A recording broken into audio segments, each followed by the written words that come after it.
আজ তোমাদের কবিতরের নতুন বাচ্চা দেখানোর চেষ্টা করব। তো বাচ্চা হওয়ার জন্য কবিতরগুলো প্রচণ্ড অ্যাটাকিং হয়ে গেছে। তো এদের খাবার দিতেই সব নিচে নেমে গেল। তো এরপরে বাচ্চা দেখানোর চেষ্টা করছি। দেখো বাচ্চাগুলো এখনও চোখও ফোটেনি, সত্যি বলতে প্রচণ্ড কিউট। আর এই ডিম থেকে এখনও বাচ্চা বেরোয়নি। এরপর ফার্মে গিয়ে মুরগিগুলোকে জল খাবার দিয়ে দিলাম। এরপর মা বললো বাবাকে নাকি ডাক্তার মুরগি খাওয়ার জন্য বলেছে। তো একটা মুরগি ধরে নিলাম। দেখো এগুলোর ওজন মোটামুটি আধা কেজির মতো হয়ে গেছে। তো এরপরে এগুলোকে কেটে নিলাম। এখন কোয়ার্টারে যাওয়ার জন্য রেডি হলাম। আর দেখো চারিদিকে অন্ধকার হয়ে গেল, মনে হচ্ছে ঝড় বৃষ্টি নামবে।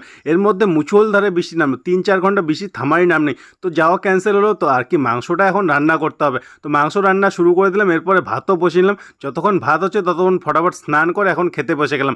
খাওয়া দাওয়া তো ভালোই হলো। মিনি প্রজেক্টের জন্য দুটো জিনিস অর্ডার করেছিলাম, তার মধ্যে শুধু একটা জিনিসই এসেছে, এটা হলো পাওয়ার সাপ্লাই। এখন এই মেশিনটাকে এই জায়গায় প্লেস করার জন্য টিনের ডাব্বাটাকে কেটে আনতে হবে। তো চলে গেলাম মেকারের দোকানে, গিয়ে টিনের ডাব্বাটাকে কেটে আনলাম। আর এই মেশিনটাকে এখন ভালো মতো ঠিক জায়গায় প্লেস করলাম। সেকেন্ড অর্ডারটা যদি আজকেই চলে আসতো তাহলে আজকেই কাজ কমপ্লিট হয়ে যেত।